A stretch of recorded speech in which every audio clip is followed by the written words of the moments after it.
Imagina que eres una princesa extranjera, joven, ambiciosa, atrapada en un matrimonio con un hombre inmaduro, infantil y profundamente incapaz de gobernar. Su nombre es Pedro. Tu nombre, Catalina. Y estás a punto de convertirte en una de las figuras más legendarias y temidas de la historia imperial rusa.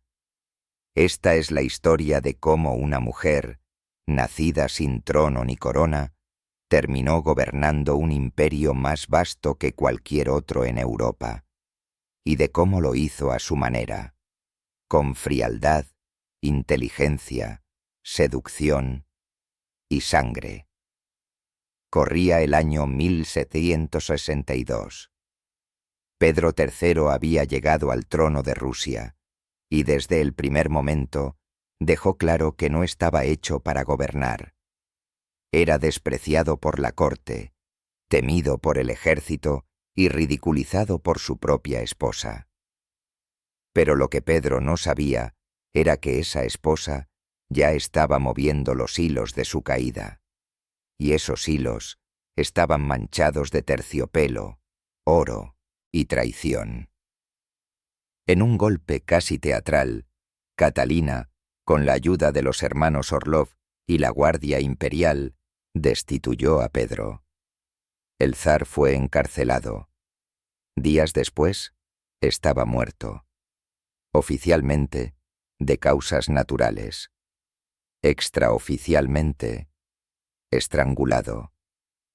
Catalina había llegado al poder.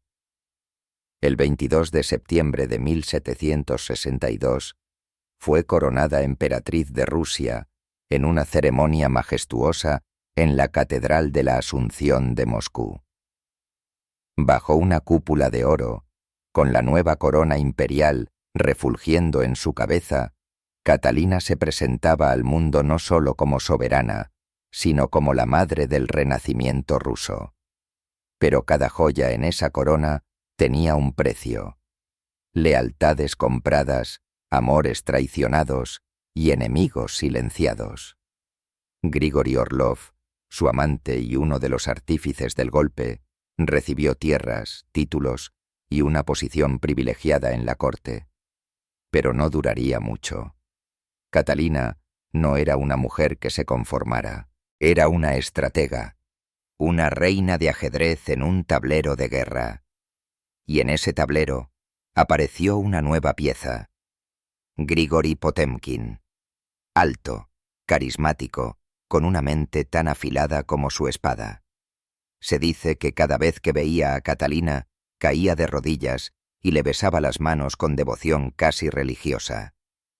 Orlov, celoso y furioso, organizó una emboscada. Un juego de cartas que terminó con Potemkin brutalmente golpeado y perdiendo la visión de un ojo. Pero Potemkin no se rindió. Se retiró, esperó, y regresó con más poder que nunca. Porque a diferencia de Orlov, él entendía algo vital. Catalina no necesitaba un amante, necesitaba un aliado. En 1767, Catalina redactó uno de los documentos más ambiciosos del siglo XVIII, las Instrucciones.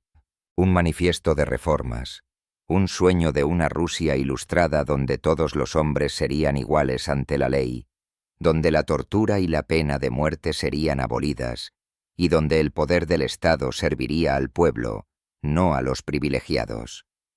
Era revolucionario y peligroso. Los nobles no tardaron en mostrar su descontento. El comité legislativo convocado por Catalina se convirtió en un campo de batalla de intereses.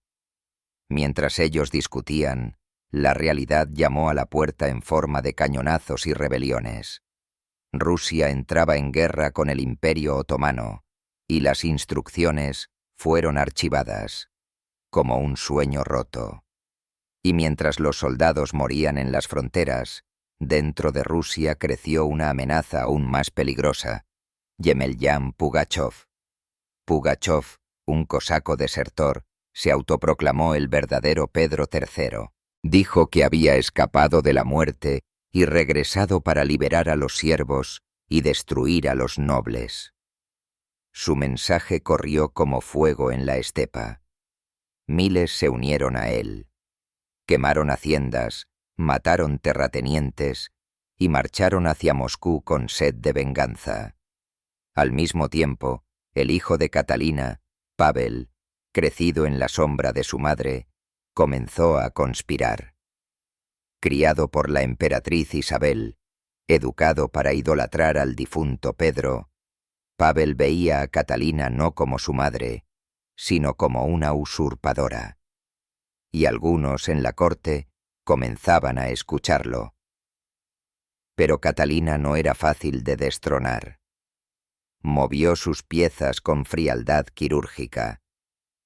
Mientras Potemkin conquistaba Crimea y aseguraba el Mar Negro para Rusia, las tropas leales sofocaban la rebelión de Pugachov. El líder rebelde fue capturado, traicionado por los suyos y ejecutado públicamente, no por ahorcamiento, destripamiento y desmembramiento como estaba previsto, sino rápidamente. Catalina sabía que hasta los verdugos necesitan humanidad. Ella había salvado el trono.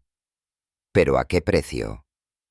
La Ilustración, ese faro de esperanzas, comenzaba a palidecer frente a la realidad brutal del poder.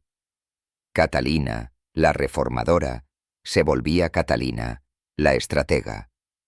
Pero ella no se rindió, aunque renunció a emancipar a los siervos, demasiado peligroso, demasiado rápido, comenzó a introducir reformas por decreto, fundó hospitales, escuelas para huérfanos y promovió la educación de las mujeres. Abrió bancos, introdujo el papel moneda y atrajo inmigrantes alemanes con nuevas técnicas agrícolas. Rusia se modernizaba, lentamente, pero a su ritmo. Y mientras el imperio se transformaba, Catalina seguía construyendo su legado, uno que no solo viviría en los libros, sino en los muros del Hermitage, el museo que comenzó como su colección privada de arte y que hoy sigue siendo uno de los más grandes del mundo. La coronación de Catalina en la Catedral de la Asunción no fue simplemente un evento político. Fue un espectáculo de poder, orquestado para mostrar al mundo que una mujer, extranjera, sin sangre rusa, podía conquistar no solo el trono, sino también el corazón del imperio más frío del mundo. Ese día, bajo la deslumbrante cúpula de Moscú, nació oficialmente la leyenda de Catalina la Grande. Pero no todos estaban contentos con esa coronación. Muchos en la corte la miraban con recelo, y peor aún, su propio hijo, el joven Pavel, crecía con el veneno de la desconfianza sembrado por cortesanos que susurraban que su madre era una usurpadora. Un rumor se esparcía como pólvora, que Pedro III, su padre biológico, había sido asesinado, por orden de Catalina. Mientras tanto, Catalina no perdía tiempo. Repartió tierras, títulos y oro como caramelos en carnaval. Uno de los primeros en beneficiarse, Grigori Orlov, su amante y cómplice en el golpe de Estado. Pero el amor tiene fecha de vencimiento, y en la corte rusa, la traición no se perdona ni se olvida. Cuando Catalina descubrió que Orlov tenía una amante joven, lo desterró con la misma frialdad con la que firmaba decretos de guerra. Y entonces, como salido de una tragedia griega, apareció él, Grigori Potemkin, inteligente, ambicioso, teatral. Un cortesano que no se arrodillaba ante ella por protocolo, sino por adoración. Se dice que cada vez que la veía, besaba su mano como si tocara a una santa. Los celos de Orlov estallaron. Invitaron a Potemkin a una partida de cartas y le rompieron la cara. Literalmente, le destrozaron un ojo. Pero Catalina no olvidó. Potemkin desapareció por un tiempo, pero cuando volvió, lo hizo como estratega, amante y arquitecto de un imperio. Catalina lo elevó a las alturas del poder y aunque nunca se confirmó, se rumorea que se casaron en secreto. Él era el único hombre que Catalina llamó mi igual. Mientras su vida privada ardía en escándalos, Catalina planeaba rediseñar el alma de Rusia. En 1767 escribió las Nakaz, o Instrucciones, un manifiesto de ideas ilustradas, igualdad ante la ley, abolición de la tortura y hasta la sombra de eliminar la pena de muerte. Pero Rusia no era Francia, ni Catalina una revolucionaria suicida. Los nobles se burlaron, el comité legislativo se deshizo en peleas, y pronto estalló la guerra contra el Imperio Otomano. Las Nakaz fueron archivadas, la utopía quedaba para otra ocasión. Y como si los dioses quisieran probar su temple, llegó la verdadera amenaza. Yemelyan Pugachov, un cosaco desertor que afirmaba ser el mismísimo Pedro III, prometía liberar a los siervos, castigar a la nobleza y devolver el trono al zar legítimo. Los campesinos, hambrientos y oprimidos, lo siguieron como si fuera el Mesías. La rebelión creció, los terratenientes fueron degollados, sus mujeres violadas, sus propiedades incendiadas. Y en Moscú, Catalina temblaba. Al mismo tiempo, su hijo Pavel, con solo 19 años, coqueteaba con la idea de rebelarse también. Apenas conocía a su madre, había sido criado por la emperatriz Isabel. Idolatraba a Pedro y despreciaba a Catalina. La miraba no como madre, sino como usurpadora. Pero Catalina no temía a los hombres, temía al caos. Ordenó a Potemkin que aplastara la rebelión. Primero conquistó Crimea, abriendo para Rusia una puerta al Mar Negro. Luego redirigió su ejército hacia el este. Pugachov fue traicionado por sus propios hombres, entregado por un saco de monedas. Catalina, en un acto de cálculo político, le ahorró la tortura pública. Lo decapitaron rápido. Las llamas de la revolución fueron apagadas. Pero el mensaje era claro. Rusia era un barril de pólvora. Y Catalina lo sabía. Por eso, abandonó la idea de liberar a los siervos. Porque si la nobleza caía, ella también. Entonces optó por otra vía. Modernizar sin romper. Evitó el parlamento, eludió las asambleas y gobernó por decreto. Fundó hospitales, escuelas para huérfanos y hasta apoyó la educación femenina. Invitó inmigrantes alemanes, trajo tecnología, reformó la agricultura e incluso introdujo el papel moneda. En 1768, en medio de una epidemia de viruela, hizo algo que ningún zar se había atrevido a hacer. Se vacunó. Personalmente. Públicamente. El mensaje fue claro. La ciencia puede salvar al imperio.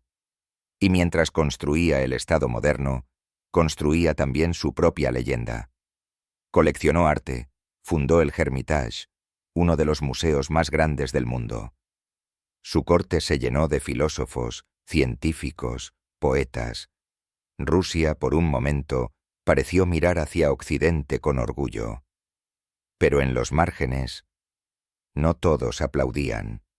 Nacionalizó tierras de la Iglesia ortodoxa, exilió a monjes, impuso impuestos a judíos y musulmanes, a menos que se convirtieran. La tolerancia tenía límites, y la corona no compartía el poder con Dios. A medida que envejecía, los ideales de la Ilustración empezaron a desvanecerse. La Revolución Francesa la horrorizó. El trono de sus amigos europeos fue derrocado en nombre de los mismos principios que ella defendía en sus Nakaz. Entonces los archivó. Ya no se sentía iluminada, sino amenazada. A los 40 años, aún tenía energía para el amor. Potemkin se volvió su confidente político, pero su cama fue ocupada por otros. Jóvenes, guapos, dóciles. Algunos apenas mayores de edad. Zabodovsky, Korsakov, Lanskoy. A todos les regaló tierras, títulos, fortunas. Algunos la amaban. Otros solo amaban el poder.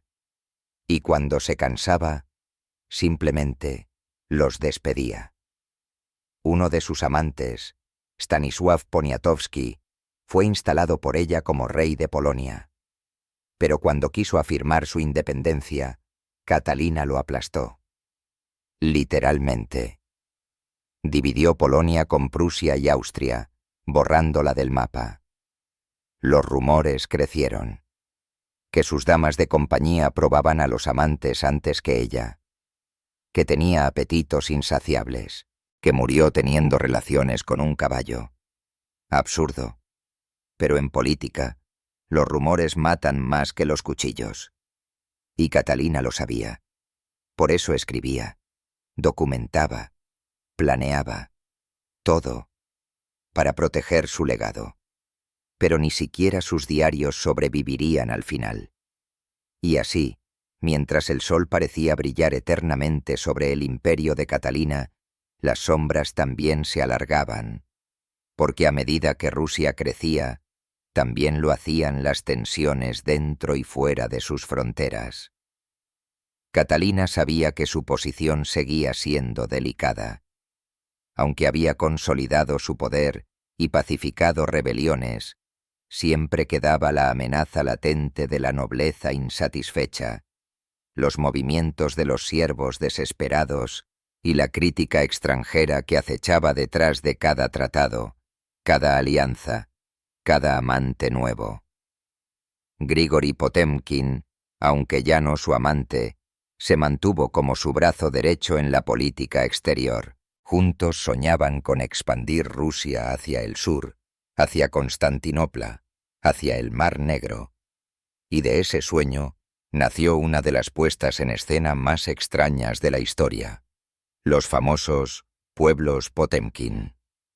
Durante una gira imperial por Crimea, Potemkin, deseando impresionar a Catalina y a los enviados extranjeros, organizó una serie de aldeas falsas, fachadas cuidadosamente construidas para simular prosperidad donde solo había pobreza. Pastores falsos, niños sonrientes y casas recién pintadas eran mostradas a la emperatriz mientras navegaba por el río. Catalina, fascinada, parecía no sospechar, o tal vez no quiso hacerlo, que todo era una ilusión para complacerla. ¿Una metáfora de su propio reinado? Es posible. El espectáculo lo era todo. Y mientras el trono brillaba, su familia se deshacía lentamente. Su hijo Pavel, desconfiado, celoso y apartado durante gran parte de su vida, crecía con resentimiento. Aunque era el heredero, Catalina no confiaba en él. En secreto, planeaba omitirlo y entregar la corona directamente a su nieto, Alejandro. Pavel, imitador de Pedro III hasta en lo más grotesco, era todo lo que Catalina despreciaba: impulsivo, inestable, fácilmente manipulable. Pero antes de que pudiera ejecutar sus planes, el destino, una vez más, cambió la jugada. En noviembre de 1796, Catalina la Grande sufrió un derrame cerebral. Fue hallada inconsciente en su habitación y tras varias horas sin recuperar la conciencia, murió a los 67 años. Fue enterrada con honores imperiales, pero su muerte marcó el comienzo de una venganza póstuma. Pavel, ahora zar, no tardó en deshacerse del legado de su madre. Quemó documentos, cartas, memorias, exhumó a su padre Pedro III y organizó un funeral que nunca tuvo, colocándolo junto a Catalina en la tumba. Una ironía brutal, como si quisiera obligarla a compartir la eternidad con el hombre que ella había derrocado. Pavel gobernó solo 4 años. Sus propias decisiones erráticas y su obsesión por la disciplina lo hicieron impopular. Fue asesinado en un golpe palaciego en 1801. Su hijo Alejandro I, el nieto que Catalina había querido en el trono, se convirtió en zar y continuó, en parte, su legado de reformas. Y Catalina, ¿cómo la recuerda la historia? Para algunos, fue la gran reformadora, la zarina ilustrada que llevó la filosofía europea a las estepas rusas. Para otros, una manipuladora astuta, más interesada en el poder que en el pueblo. Su reputación ha oscilado entre la admiración y la escandalosa caricatura. Se ha hablado más de su cama que de sus decretos, más de sus amantes que de sus reformas. Y hasta el último suspiro, la leyenda negra que la persigue, esa mentira sobre su muerte con un caballo, prueba que incluso una emperatriz puede ser víctima del morbo popular. Pero los hechos son tozudos. Catalina transformó a Rusia, la modernizó, la expandió, la conectó con el pensamiento europeo. Fundó escuelas, bibliotecas, museos. Se rodeó de mentes brillantes. Venció a sus enemigos, gobernó con firmeza y carisma, y dejó una huella imborrable. Una mujer sola, en un mundo de hombres. Una extranjera, que hizo suyo un imperio. Una amante apasionada, pero también una estratega feroz. Catalina no fue perfecta. Fue humana. Fue política. Fue peligrosa. Y sobre todo, fue grande. ¿Y tú, después de escuchar su historia, la juzgas como una heroína, una tirana o algo más profundo? Déjame tu opinión en los comentarios. Dale like si te gustó esta historia y no olvides suscribirte para más relatos impactantes de la historia que no te contaron en la escuela.